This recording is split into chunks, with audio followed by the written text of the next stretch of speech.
thank you very much, ladies and gentlemen, Madame l'Ambassadeur. It's a great pleasure to be with you today.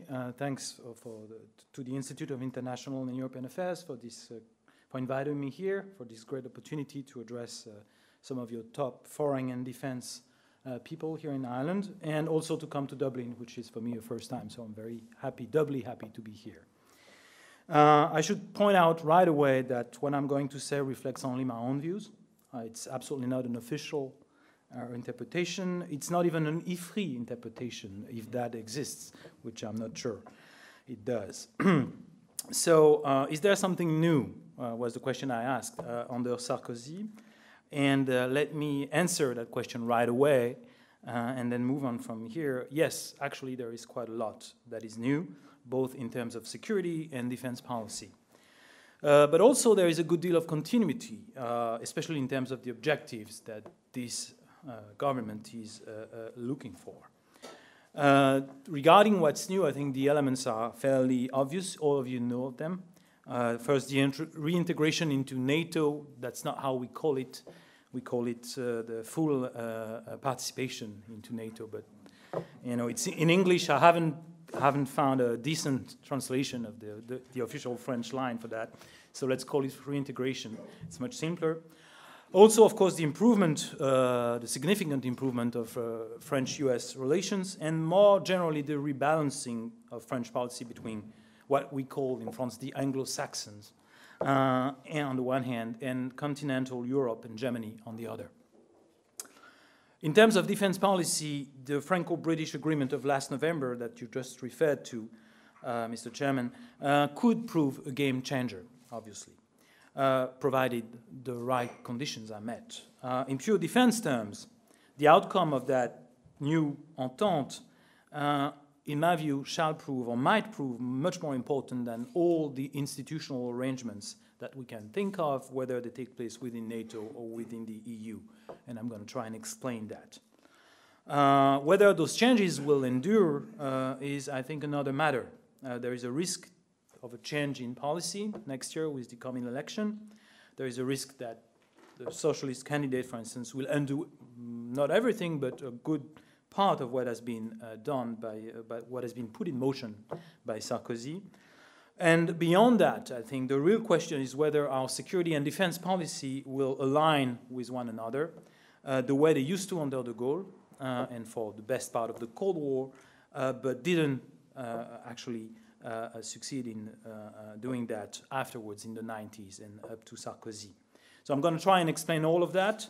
I'm going to have to start, I'm sorry about it, but with a few points about history, our own history, French history, because I think it's important to understand where we come from before moving to where we are and where we might be headed. First, I'd like to remind everyone here that the tenets of that Gaullist policy have been in place more or less for 40 years. It's very important that everyone understands that. Whether the government was from the right or from the left, actually everyone subscribed to that Gaullist legacy. So where does that legacy come from first? I think it's fair to point out that the enduring US presence in Europe after World War II and also the normalization of West Germany came to mean that French policy was no longer dominated by insecurity the way it had been from 1871 to 1945 or even 55. So for a long period of time, our main problem was Germany, to be quite frank. And then in the late 40s and early 50s, it was the USSR. After that, and this is something that de Gaulle probably came to understand before most people, there was still a Soviet threat, but it was no longer regarded as pressing, at least from a French point of view, for a very simple and geographical reason. We were not on the first line. The Germans were on the first line. So we also developed, as you know, nuclear weapons and an independent nuclear deterrent, which meant that our dependence on the Allies, and especially on the British and the Americans, for the first time in a very long time, was reduced. And the humiliation that also resulted from that dependence was also reduced. That dependence, you have to understand, plagued French diplomacy for almost, 60 or 70 years, really. So building the bomb for us was very important, and it goes a long way to explaining why the bomb is still popular in France. We are probably the hardcore nuclear country out there. But the bomb was not just a way of enhancing our security or reducing our dependence. It was also a way of maximizing French influence within the Western family in general and vis-à-vis the United States in particular. And I'm very happy you mentioned the Suez Crisis because, of course, it was a turning point for us. And as you said, for us, the point was never again to be as dependent as we had been on the US. You have to remember, 2 years before Suez, you have Dien Bien Phu and the US decision not to help us out. Dien Bien Phu was a big battle in North Vietnam, where our troops got surrounded by the Viet Minh, and the US, under British advice, I should point out, decided not to intervene. So all that weighed heavily on French decision makers, whether from the right or from the left. Henceforth, French security and defense policy had one main purpose, and that was to ensure the quality and credibility of the French deterrent. We call that in French la suffisance, sufficiency of our deterrent. That deterrent acted both as an ultimate life insurance in case the Soviets would go somewhat nuts, and also as the best method of leveraging French influence worldwide, and especially within, as I pointed out, within the Western family. And you all remember that during the Cold War, nuclear deterrence was really the cornerstone of international influence. All that also made easier the rapprochement with Germany in '63 and the Lisbon Treaty. And it was a kind of deal. The Germans, the West Germans, would provide the economic muscle that we sort of lacked by ourselves, and we would provide the political and military influence that they were enabled to exert. So during that whole Cold War period, French security policy and French defense policy were fairly well aligned with each other, I would say. And I should also point out that during that period, the goal was never to get rid of the US. And I'll get back to that. So from that perspective, leaving NATO's command and military structure made a lot of sense for the French. We didn't need US nuclear guarantees the way the rest of Europe needed them, especially after the 60s and 70s, because our arsenal grew mature enough that we could visit devastating retaliation on the Soviets anyhow. And also we wanted to remain free to use our own forces in Africa as we saw fit without having them being earmarked for NATO defense. So more than anything, being part of the alliance politically but out of the military structure really maximized French margins of maneuver vis-à-vis the US and vis-à-vis anyone else. Therefore, it maximized our influence and leverage, and that was the whole point, obviously. At the time, even though it's a long time ago, at the time we were more important than West Germany. We were on a par with Britain, but as you pointed out, because we had chosen a different route, completely different from the British, as you pointed out, they decided after Suez never again to end up on the bad side of the US. All that came to an end with the Cold War, with the end of the Cold War and the demise of the Soviet Union. So let me say a few words about French policy in the 90s under President Mitterrand, sorry, and then President Chirac. The goal, of course, was still to maximize French diplomatic influence. But the problem was that our diplomatic or security strategy on the one hand and our military strategy were no longer in sync. Why? Well, first, we wanted to use the French-German axis to limit US primacy, which was so evident in the 90s. The problem is that the Germans were not as interested in that project as we were, as we all know. That's also why we became very pro-UN, beginning with Mitterrand. If you remember before, de Gaulle called the UN the thing, le machin. So we were not very fond of the UN back then. And of course, the reason why we are so fond of the UN now is because we've got veto power there. So, puts us on a par with China and the big players, obviously. The problem is that the military part, the military side of the equation, become much more complex in the 90s than it used to be during the Cold War. Nuclear deterrence was drastically devaluated as a source of influence. And it came back on the forefront only very progressively with the advent of proliferation worldwide. But it was not a concern so much in the early 90s, except for Iraq. So the new coin of international influence was power projection, military power projection. That was really the new criterion. The problem is it took us completely by surprise and also on the wrong foot. The French military had been heavily geared towards nuclear deterrence, and the investments in conventional defense had been really lagging behind for the whole Cold War period, I mean, after the end of the Algeria War. So the Gulf War in 91 was really a wake-up call for French defense, because we understood how late we were compared to the US. And after that, Minister Pierre Jox launched a whole series of reform, modernizing reforms. That's when we got into the military satellite business. That's also when we launched our first programs for precision-guided munitions and stuff like that.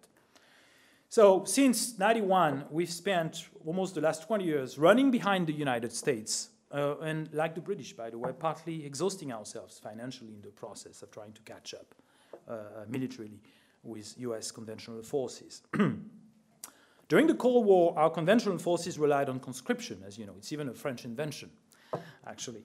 But the downside of that was that we could not deliver a lot of projectional power. We could project in 91 only 12,000 soldiers, and we had to grab them for all over the French military because all the rest was conscripts, so we couldn't use them. So we had to transition to an all-volunteer force, which happened between 96 and 97 under President Chirac. But it took a lot of time and a lot of money to get there. And we had to cut the force to a significant degree. So it meant that afterwards, French forces would have to operate in a combined environment, meaning as part of a US-led coalition. And that was a first, because French defense policy had never been oriented in that direction before. It also meant that we needed a high degree of interoperability with US forces, and that's also is very demanding from a technological and also financial point of view. So the goal in the 90s became for French forces to develop cutting-edge command capabilities to be able, for us to be able to be a framework nation, meaning, being able to either be in charge or at least be second in command in a coalition. That really became the prime goal of French defense policy in the 90s and early 2000. Finally, let me point out, and I'm about to end the history here, but let me point out that even during the 90s, we never seriously tried to get the US out of Europe, contrary to some popular misconceptions, or to pursue some kind of alternative alliance with Russia. We sort of toyed with the idea, but it was never seriously pursued. The goal always remained alliance management within the Western family.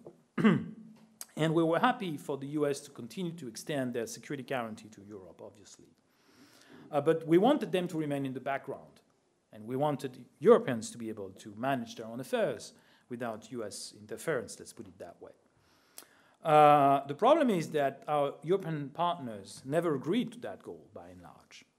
They always remain suspicious of French motivations. That's why the now deceased WEU never got steam, because with the Belgians, we were pretty much the only ones interested in it.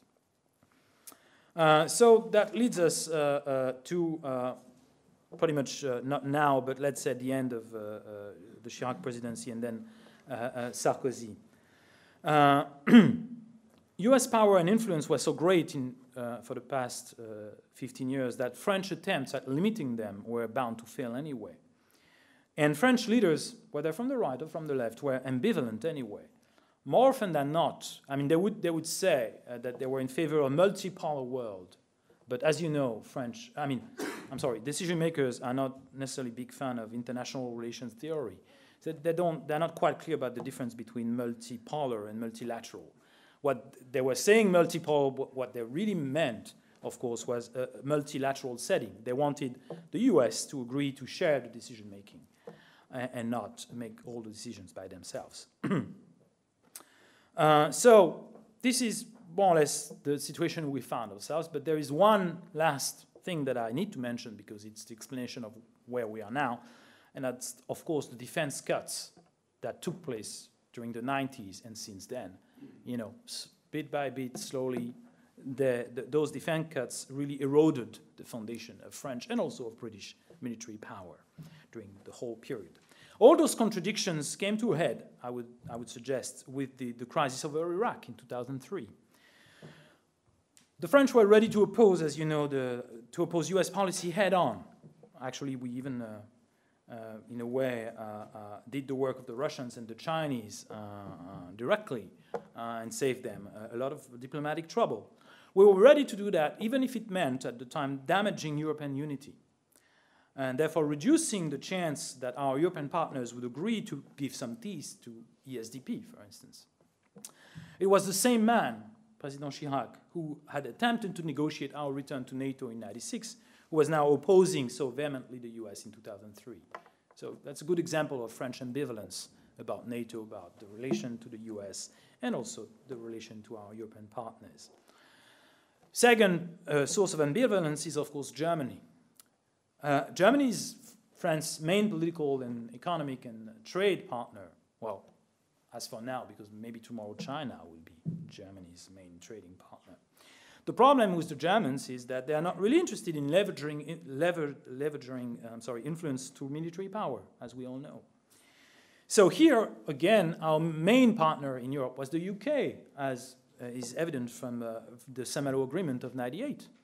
So you can see the contradiction that we want to deal with Germany politically, but we have to deal with the British militarily, even though they were at the time extremely pro-US, as we all know, whether conservative or a Labour government.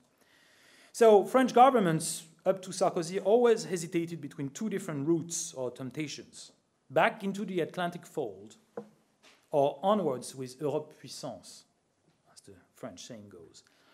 The military policy tended to lean on the Atlantic side, and the security or diplomatic policy tended to lead on the Europe puissance side. So even within the French establishment, you could see the division between foreign affairs and defense. I'm a little bit exaggerating here, but not too much, I think. So that brings us to Sarkozy, finally. And here I'm going to try and first discuss Sarkozy's diplomatic and security policy and then move on to the French military policy today.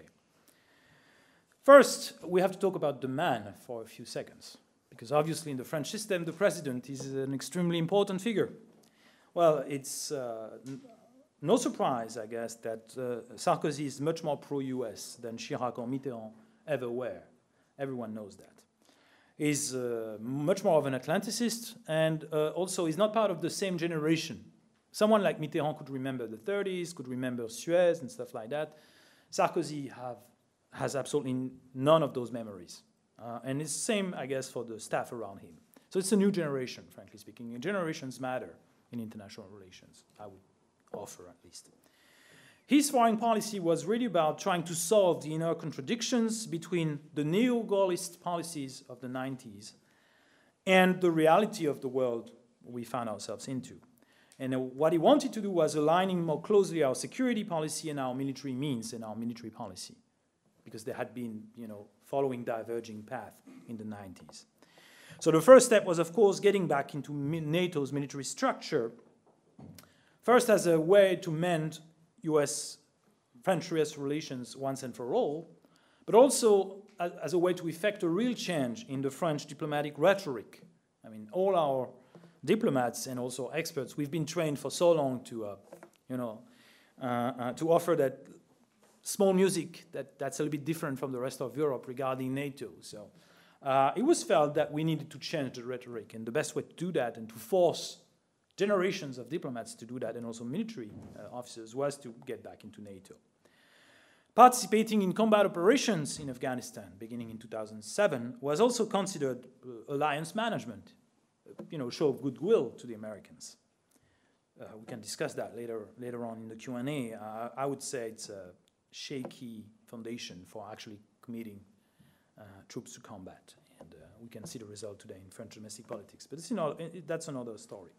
But for the most part, the main goal of our getting back into NATO was, I think, to dispel lingering doubts all over Europe about our ultimate intentions. The French were always suspected suspected of having ulterior motives regarding the EU. Especially the British always thought that ESDP and EU in general were the French way to try and torpedo NATO. So getting back into NATO was a way of reassuring everyone. In a way, NATO had become, under Sarkozy, the shortest route to meaningful European defense within the EU. That's how he was trying to overcome the opposition between EU and NATO.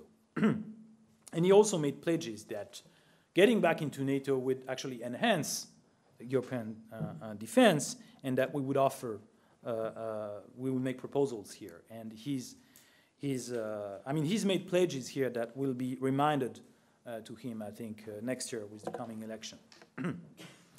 So we got back into NATO. And at first, the consequences, I think, were fairly good. I mean, the French were able to have their cake and eat it too.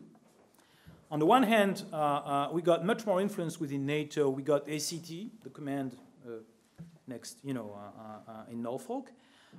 We got also a reasonable degree of influence within NATO. We were able to influence the latest strategic concept, much more so than we had been in the past. We were reasonably happy, it seems to me. I mean, the French official dome is reasonably happy with that concept, except for missile defense. And that does not come really from the US, it comes from the Germans. And this is where we had a very heated dispute with them. But simultaneously, we were able to advance our bilateral relationship with the British, and I'll get back to that in a few minutes, and also to make some proposals at the EU level. So we could do all three, NATO level, EU level, bilateral level. EU level, of course, the best proof of that is the very recent Weimar letter with the French chairman and the Poles. So all that could be really put into motion without too many people pointing at the apparent contradiction in French policy. At the military level now, it's a bit different. First, there was the 2008 White Paper. When Sarkozy arrived, when he got elected in 2007, he was astonished to discover the amount of unpaid bills in defense. Those unpaid bills and deferred payments amounted to something like 30 billion euros, which is almost a year of French defense budget if you take out pensions. It's a lot of money. And right away he said, there is no way I'm going to pay for that. Those bills were inherited from Chirac and Madame Alliot-Marie, but also from Jospin. I mean, from pretty much everyone, including Chirac 1, 86. If you look at the programs, the main programs, the Rafale aircraft, for instance, was launched by Chirac in 86. So, and of course, those unpaid bills snowballed with time, as they always do in defense. So there was a real need to trim the whole French defense system, to trim it down and find a way out. This is what the White Paper, 2008 White Paper, tried to do, but could not. Let me say that up front. And the second part of the defense policy was to try and get some agreement with the British. I think now we can be a little bit more open about that. Discussions with the British started in 2007. They started right away, even though it took a long time to get to the treaty of last November. 3 years, actually, for many reasons that have much more to do with British domestic politics, actually, than they have to do with the ongoing negotiations across the Channel. What were the traditional obstacles to that Franco-British cooperation? First, of course, the suspicions on both sides regarding the other side, real motivations. The UK, as you know, in France, is traditionally perceived as a Trojan horse for US interests since de Gaulle. There is nothing new here. And France is always regarded as trying to undermine NATO one way or the other and trying to undermine Britain's special relationship with the US. So we had to overcome all that. Also, and this is well known, but what I'm about to say is perhaps not as well apprehended, the French and the British have been competing for the leadership over security affairs in Europe for a very long time. That's why it's so difficult to get an agreement together, obviously. But we managed to pull that out. We managed to have that agreement. Why? What are the factors that explain that we were able to actually go much further last year than we were able to go at Saint-Malo, for instance? First argument, I guess, is the fact that ideology on both sides is much less powerful than it used to be 10 years ago. The French don't speak the small refrain about Europe against the United States or separate and independent from the US. And the British have become, let's say, a little bit more prudent regarding their relationship with the US and where it leads them. Second factor is what I call the end of the Suez paradigm. It took us a long time to realize that, but the Suez paradigm is dead, actually. Let me try and explain why. The British can no longer deliver NATO Europe to the US as they used to be during the Cold War. It's no longer possible. It's not in their capacity to do that. And anyway, Europe matters less and less in Washington. Even if they were able to deliver Europe, it's not even sure that the Americans would care, actually. So British influence, of course, is much lesser than it used to be in Washington. In parallel, the French do not derive as much influence from opposing the United States as they used to during the Cold War. We can continue play that little game, the British and the French, each with their own little game, as much as we want, but our game, our respective games, become more and more irrelevant. That's what I call the end of the Suez paradigm. Third and final reason, and that's of course the most important reason, budgetary realities. Those realities have forced on both sides of the channel a reappraisal of the situation. Look at the SDSR in the UK, minus 7.5% for defense right away when Cameron got elected. But it's not the end. There is more to come. Actually, you can bet that overall the reductions are going to amount to something like minus 14 or minus 15% of the British budget. Those are unprecedented cuts, frankly speaking. The problem is we are in the exact same position as the British. It's not being discussed today in France. During the 90s and early 2000s, we used to lose 1 year of equipment budget every decade, 1 out of 10, something like that, because of military inflation, because of, we can discuss that in the Q&A. There are many reasons for that. Now that trend has accelerated. We tend to lose 1 year of budget out of 5, which means that the whole programming is not tenable. We cannot say it officially, but at least in my unofficial capacity, I can say that. Quite clearly, we cannot do that anymore. So the white paper of 2008, even though it implemented deep cuts, didn't cut deep enough regarding the budgetary situation we found ourselves in because, of course, of the economic crisis. That very dire budgetary situation, I think, is likely to prevail during the whole decade. There is no way out right now because our countries are just busy trying to extricate themselves from the economic crisis, and defense will not be a priority. Therefore, we have a very urgent problem, which is how to preserve as many military and technological capabilities as possible while waiting for more favorable times. This is really the problem. Keeping in mind that it's much harder to reconstitute a capability that you've lost, starting from scratch, than to actually put some money back into something that you've managed to put on back burner and let survive somehow. So for the British and the French, the real problem is this one, how to keep as many capabilities as possible. And that's the whole point, of course, of that treaty. Here, I should point out that multilateral arrangements offer no hope, at least in the short term, unfortunately. Neither NATO nor the EU. Let me try and explain why. Well, I think for NATO is quite clear to everyone because of the nature of what NATO is. But it's even true for CSDP or ESDP. Europeans in general, and the Germans especially, have made it clear that they're not terribly interested in investing in defense. When you look at defense budgets all over Europe now, they're all falling down, and they're about to fall even more in the next years, 2 or 3 years, even though we've already reached an all-time low. I mean, this is what I'm paid for. When I look at the rest of the world and Europe, I see our defense expenditures going this way, I see the rest of the world going that way. So there's a huge gap now that is being created. Of course, there are still measures, there are still initiatives going on. I've mentioned the Weimar letter. We know that the European Air Transport Command has been declared operational, is about to work, etc. There are some initiatives here and there, but we have to understand that those initiatives are either the culmination of past initiatives, European Transport Command is one example, or they are very long-term initiatives, like, for instance, what the Commission is trying to do for the defense markets, Paquet Défense 1. I don't know exactly how you would translate that into, I wouldn't say that, call that English, but the English lingo that they use in Brussels.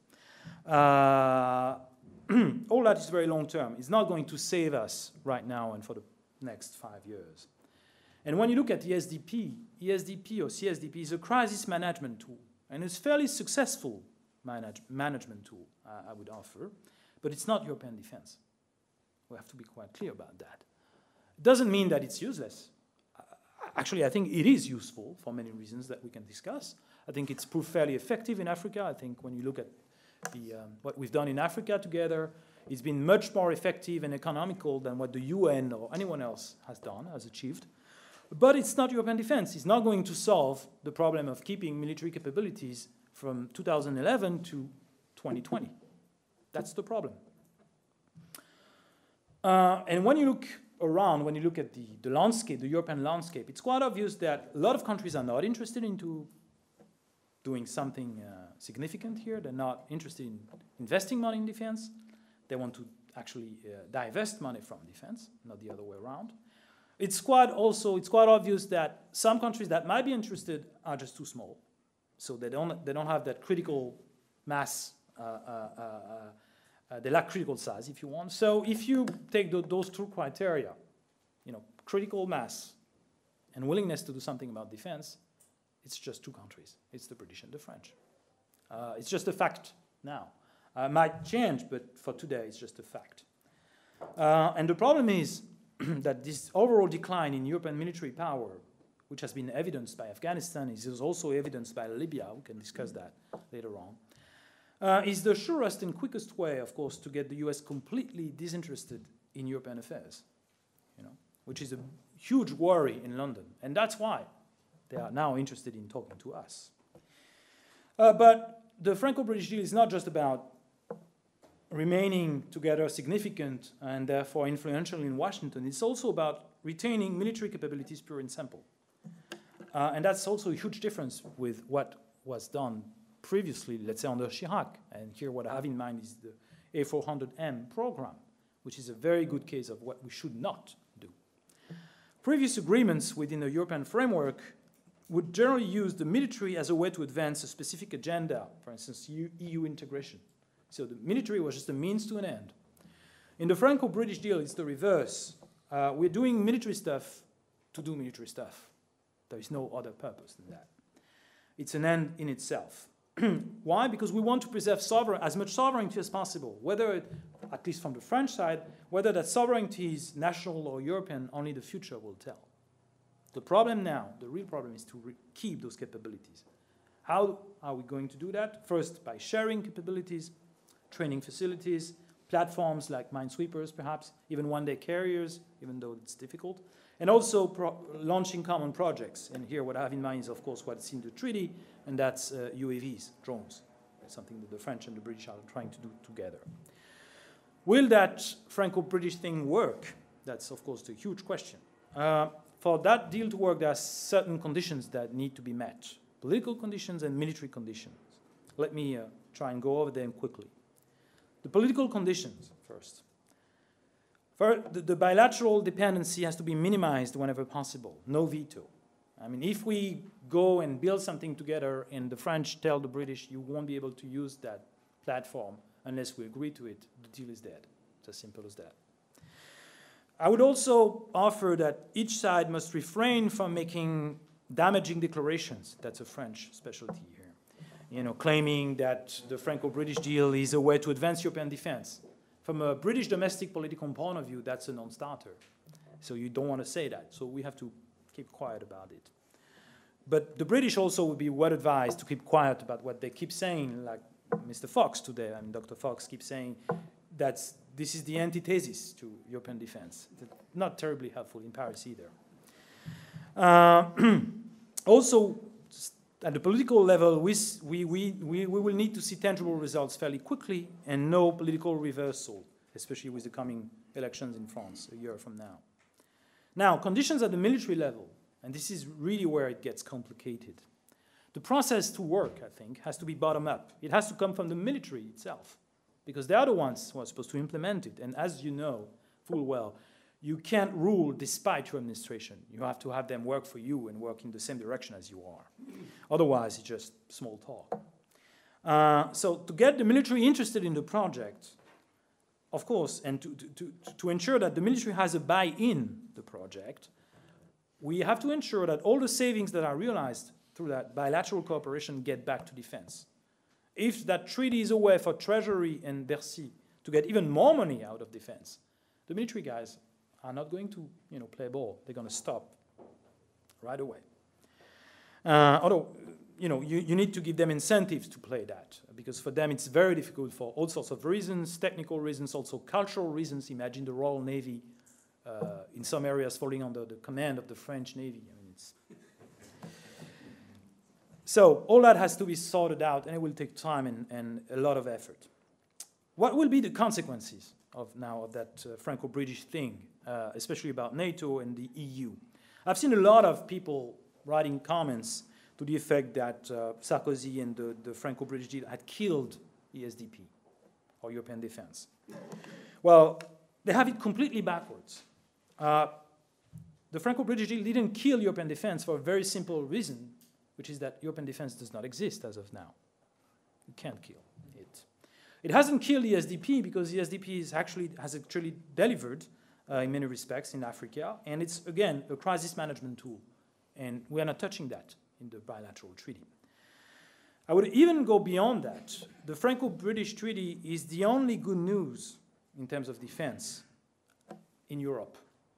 It's the only good news. All the rest is bad news. If that cooperation can be made to work, if it delivers positive and tangible results, it will probably create a dynamic that other countries will want to join in, I think. So it will be a multi-bilateral framework, if you want. And we've seen signs of that already. We've seen the Spaniards and others knocking on the door and saying, well, we'd be probably interested in doing the same kind of stuff with you on this or that capability.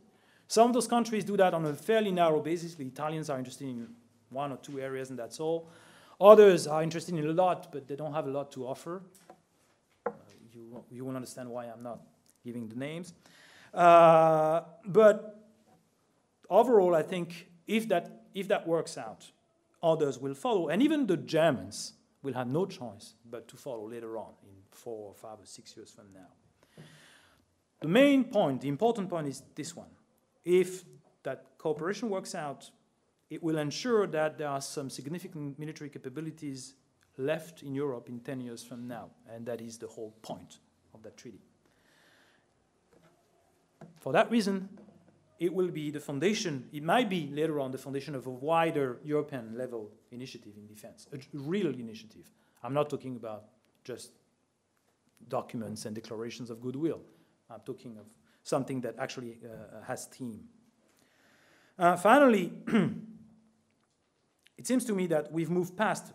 I pointed out that the Suez paradigm is over. I think also that the opposition between Atlanticists and Europeanists, if you want to call it that way, is over. Now, what we can see at the European level is a new opposition. On one hand, you have a small group of countries that are still trying to do the right thing in defense, still trying to invest, etc. And you have the majority of European countries that are not interested anymore, frankly speaking, and not making a significant effort. This is the real division. EU, NATO is no longer a division or as important a division as it used to be.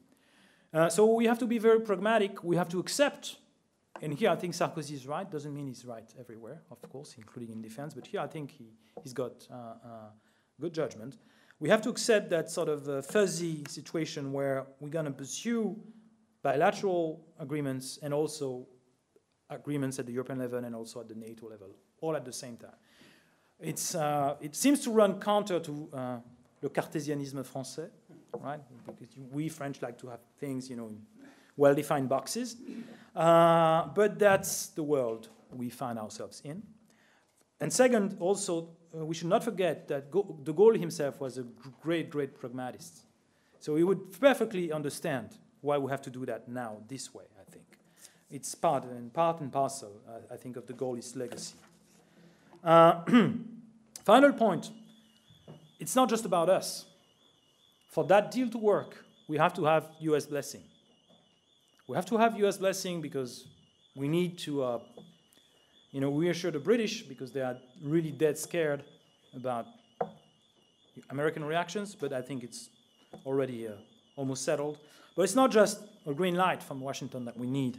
We need them to understand that vis-à-vis Europe, vis-à-vis the French and the British, and here what I have in mind is really defense industry, they are a little bit in the same position as Microsoft vis-à-vis Apple 20 years ago. How to ensure that your small competitor survives? Because you need a small competitor. It's better to have a small one than to have none. So they have to ease export controls, for one thing. They have to agree to share technology. If they don't do that, some people, including my country, will continue to do stupid things like selling stuff to the Russians and the Chinese. If we don't have a choice, if the choice is between suicide and doing dangerous stuff, we'll do dangerous stuff. Because ultimately, if the French and the British lose their technological and industrial base, we're not going to remain in the defense game. We'll go the same route as the rest of Europe. Because having that industry is one of the main reasons why we're still interested in that game in the first place. So we need the US to understand all that and to be a little bit forward-looking about it, which is easier said than done, as you can understand. I mean, we've seen what happened with the tanker deal in the US recently. That's a very bad sign, obviously. So let me conclude. I offered that question to begin with, old wine in new bottles. Not entirely. There is a good element of continuity. The objective is always the same, maximize French influence. It's very and simple. This is what foreign policy is supposed to be about, anyway. But there is still a good deal of new. I think I've pointed that out. At the political level, the change is real. Reintegration into NATO, the end of free US bashing rhetoric coming from the French administration, and the Franco-British Treaty. But continuity also is fairly significant because of domestic politics, because of budgetary realities, and because Sarkozy is first and foremost a pragmatist. So he'll do whatever he needs to do short term. All that, of course, could prove very vulnerable to political change in 2012. The left hasn't been in power in my country for a full decade. A lot of them have remained prisoners to the Kosovo War and all that context, I would offer. So they might want to reset the old logic that tries to oppose the construction of Europe on the one hand and NATO and the US on the other. However, I'm still hopeful because they will quickly realize, if they do that, geostrategic and budgetary realities will quickly reset themselves. So you'll see a learning period of half year, maybe 12 months. And after that, even a left-wing government will understand the world as it is today and the fact that European defense is still a long-term project and that it cannot be forced on our partners because they are just not willing to do that now. So let me conclude with that. There is no contradiction between the Franco-British Treaty and CSDP. I don't think there is.